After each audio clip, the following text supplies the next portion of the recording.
আজ থেকে আগরতলা প্রেস ক্লাবে শুরু হলো 3 দিনের অভিনয় কর্মশালার নীলকণ্ঠ সোশ্যাল অ্যান্ড কালচারাল অর্গানাইজেশন এবং কলকাতা ফিল্ম অ্যান্ড টেলিভিশন ইনস্টিটিউটের যৌথ উদ্যোগে হচ্ছে এই কর্মশালায় অংশ নিতে বিশেষ অতিথি হিসেবে উপস্থিত থাকছেন কলকাতা ফিল্ম অ্যান্ড টেলিভিশন ইনস্টিটিউটের প্রতিষ্ঠাতা রুবিয়া ব্যানার্জি, কলকাতার বিশিষ্ট অভিনেতা নির্দেশক রানা মিত্র।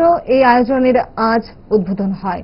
অনুষ্ঠানে উপস্থিত ছিলেন আইএমপি এর সভাপতি রতন সাহা, বিচারপতি শুভাশিস তলাপাত্র, রাজ্যের বিশিষ্ট সাংবাদিক সানিত দেবরায় সহ অন্যান্য অভ্যাগত অতিথিরা। কর্মশালায় চলচ্চিত্র, ফিল্ম, টেলিভিশন এবং গণমাধ্যম বিষয়ক বিভিন্ন দিক নিয়ে অংশগ্রহণকারীদের প্রশিক্ষণ ও আলোচনা সভা সংঘটিত হয়। সভায় আলোচনা করতে গিয়ে সানিত দেবরায় এই ধরনের ব্যতিক্রমী আয়োজনের উচ্ছ্বসিত প্রশংসা করেন।